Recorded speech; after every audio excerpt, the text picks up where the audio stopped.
முன்னொரு காலத்துல ஒரு அழகான கிராமம் இருந்துச்சு. அந்த கிராமத்துல வயசான ரங்கம்மாவும் அவங்களோட பையன் அப்புறம் மருமகளோட வாழ்ந்துட்டு வந்தாங்க. ரங்கம்மாக்கு அவங்களோட மருமகள் அனாமிகாவ சுத்தமா பிடிக்காது. எப்ப பார்த்தாலும் திட்டிக்கிட்டே இருப்பாங்க. மாமியார் அப்படின்ற அதிகாரத்துல அனாமிகாவ ரொம்பவே கொடுமைப்படுத்தினா ரங்கம்மா. ஆனா அத பத்தி கொஞ்சம் கூட கவலைப்படாம அனாமிகா எல்லா வேலையும் இழுத்து போட்டு செஞ்சா. அப்போ ஒரு நாள் சமைச்சிட்டு இருந்த அனாமிகா கிட்ட வந்து மாமியார் ரங்கம்மா இப்படி சொன்னா. ஏண்டி அனாமிகா, உனக்கு எவ்வளவு தைரியம்? மணி என்னாச்சு? இன்னும் சமைக்காம வேடிக்கை பார்த்துட்டு உட்கார்ந்திருக்க? அறிவு இருக்கா இல்லையா உனக்கு? என் பையன் வேலைக்கு போக வேணாமா? உன் மூஞ்சிய பார்த்துட்டு உட்கார்ந்திருக்க சொல்றியா? இல்ல அத்த, இன்னைக்கு எழுந்திருக்க கொஞ்ச நேரம் ஆயிடுச்சு. அதான் சீக்கிரமா சமைக்க முடியல, மன்னிச்சிடுங்க அத்த. உங்க பையனை வெளியில சாப்பிட சொல்றீங்களா? என் பையன் வெளியில சாப்பிடணுமா? அவனை என்ன ஒன்ன மாதிரி ஒன்னும் இல்லாதவன்னு நினைச்சியா? அவன் சின்ன வயசுல இருந்து சொகுசா வறந்த பையன் உன்னை கட்டிக்கிட்டு தான் கஷ்டப்படுறான். அத்த, இன்னைக்கு ஒரு நாள் தானே, எனக்கு உடம்பு முடியல. ராத்திரி பூரா சரியான உடம்பு வலி. புரிஞ்சுக்கோங்க அத்த. என்னடி புரிஞ்சிக்கிறது? அப்பவே என் புருஷன்கிட்ட சொன்ன, இந்த பொண்ணு நமக்கு வேணாங்க, கருப்பா இருக்குன்னு. கேட்டானா அந்த மனுஷன்? என் அண்ணன் பொண்ணு அழகா இருப்பா, அவ சரியா இருப்பான்னு சொன்னா அந்த பொண்ணை விட்டுட்டு ஒன்ன கட்டி வச்சிட்டாரு. இப்போ என் பையன்தான் கஷ்டப்படுறான். அனாமிகாக்கு பயங்கரமா கோபம் வந்துச்சு. ஆனா அது அவளால தன்னுடைய மாமியார் கிட்ட காட்ட முடியல. அவ ரொம்பவே பாவம். எல்லாரும் அவளோட நிறத்தை வச்சு குத்தி காட்டிக்கிட்டே இருந்தாங்க.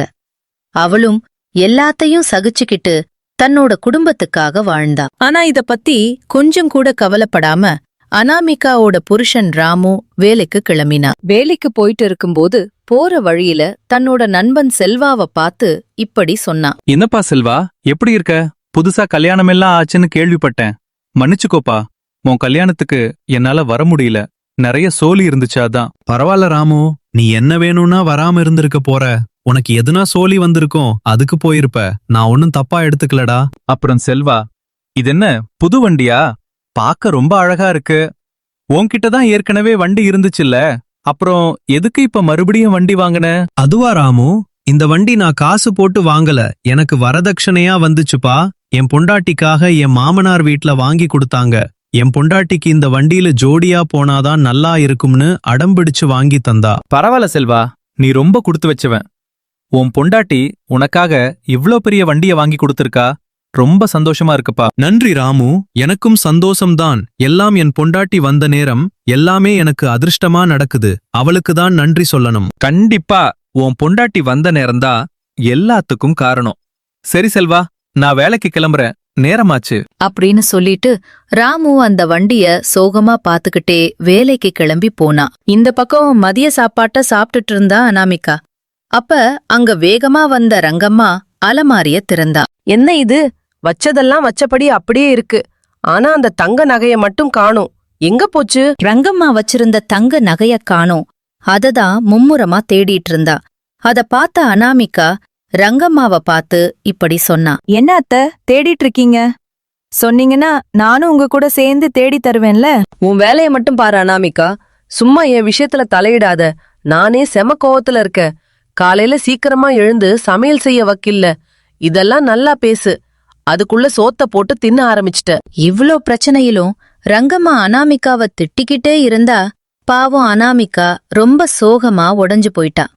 அவளுக்கு கண்ணுல இருந்து தண்ணி தாரதாரையா கொட்டுச்சு. இங்க வச்ச தங்க நகை காணோம், எங்க போச்சுன்னு தெரியல.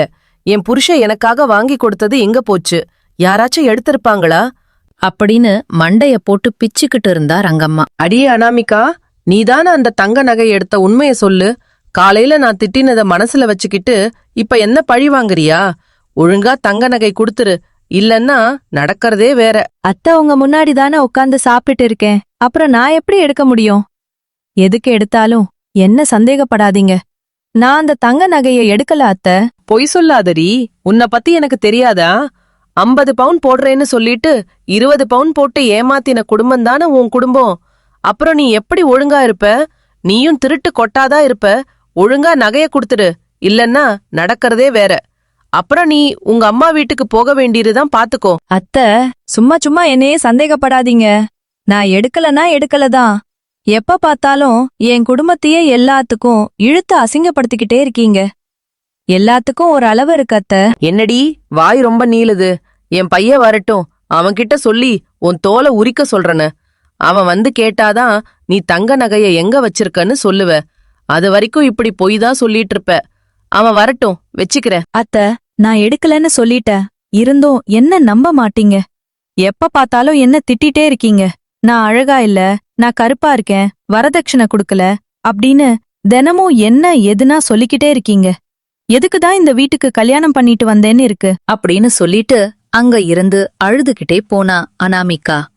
ஆனா இத பத்தி கொஞ்சம் கூட கவலைப்படாம ரங்கம்மா அவள திட்டிக்கிட்டே இருந்தா. ராமு எல்லா வேலையும் முடிச்சிட்டு வீட்டுக்கு வந்தப்போ அனாமிகா அழுதுகிட்டு இருந்தா.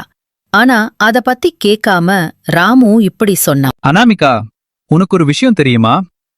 என் நண்பன் செல்வா இருக்கான்ல, அவன் புதுசா வண்டி வாங்கியிருக்காண்டி. அவன் மாமனார் வீட்ல வாங்கி கொடுத்தாங்களாம். என்னங்க, இன்னைக்கு என்ன நடந்துச்சு தெரியுமா? உங்க அம்மா என்ன? எங்க அம்மா என்ன? அதை விட அனாமிகா, நான் சொல்றத கேளு. அந்த வண்டி அவ்ளோ அழகா இருந்துச்சு. செல்வா பெரிய பணக்கார வீட்ல பொண்ணு எடுத்திருக்கான் போல. அதான் அவனுக்கு புது வண்டி, அப்புறம் நிறைய நகை போட்டு வரதட்சணை கொடுத்தாங்க போல. இப்ப அவன் சந்தோஷமா இருக்கான். சின்ன வயசுல அவனுக்கு வண்டியே ஓட்டத் தெரியாது. நான் தான் கத்து கொடுத்தேன். இப்ப பாரு, 1க்கு 2 வண்டி வச்சிருக்கான். இப்பதான் அனாமிகாக்கு ஒரு விஷயம் புரிஞ்சது. தன்னோட மாமியார் மட்டும் இல்ல, தன்னோட புருஷனும் நம்ம சொல்றத காது கொடுத்து கூட கேட்க மாட்டான் அப்படின்னு புரிஞ்சுக்கிட்டான். அவளுக்கு அந்த வீடே நரகமா தெரிஞ்சது. அப்போ அங்க கோவமா வந்த மாமியார் ரங்கம்மா தன்னோட மகனை பார்த்து நடந்தது எல்லாத்தையும் ஒண்ணு விடாம ராமு கிட்ட சொன்னான். இது எல்லாத்தையும் கூர்மையா கேட்டுட்டு இருந்த ராமு அனாமிகாவை பார்த்து இப்படி சொன்னான். ஏண்டி அனாமிகா, ஒழுங்கா எடுத்த நகைய குடுத்துடு, இல்லனா நடக்கிறதே வேற. அது வரைக்கும் வீட்டுக்குள்ள வராத அப்படின்னு கோவமா சொல்லிட்டு தாயும் மகனும் வீட்டுக்குள்ள போயிட்டாங்க. வேற வழி இல்லாம அனாமிகா தன்னுடைய இயலாமைய நினைச்சு அழுதுகிட்டே வெளியில படுத்து தூங்கினா. அடுத்த நாள் காலையில யோசிச்சு பார்க்கும்போதுதான் தெரிஞ்சது, ரங்கம்மா அந்த நகைய தன்னோட மகக்கிட்ட கொடுத்திருக்கான்னு. டே ராமு, அந்த நகை உன் தங்கச்சி கிட்ட இருக்குடா. அவசரப்பட்டு அனாமிகாவை சந்தேகப்பட்டுட்டோம். என்னம்மா சொல்ற? பாவம் அனாமிகா, எவ்வளவோ சொன்னா நம்ப தான் கேட்கவே இல்ல. சரி வாங்க, போய் மன்னிப்பு கேட்போம் அப்படின்னு சொல்லிட்டு 2 பேரும் அனாமிகாவ பார்க்க போனாங்க. இன்னமும் அனாமிகா அழுதுகிட்டே இருந்தா, அப்ப அங்க வந்த ரங்கம்மாவும் அவனோட மகன் ராமுவும் மன்னிப்பு கேட்டாங்க. அப்போ அனாமிகா இப்படி சொன்னா. பரவாயில்ல அத்தை, நீங்க என்னதான் என் மேல எரிஞ்சு விழுந்தாலும் நான் உங்கள என் சொந்த அம்மாவை தான் பாக்குறேன். இத கேட்ட ரங்கம்மாக்கு கண்ணு கலங்க ஆரம்பிச்சது. என்னதான் எல்லாரும் சேர்ந்து அனாமிகாவ கஷ்டப்படுத்தி இருந்தாலும் அவ எல்லார் மேலயும் அன்பு செலுத்தினா அனாமிகாவோட நல்ல மனசுக்கு கண்டிப்பா அவ நல்லா இருப்பா. உங்களுக்கு இந்த வீடியோ பிடிச்சிருந்தா லைக் போட்டு சப்ஸ்கிரைப் பண்ணி வச்சுக்கோங்க. நன்றி.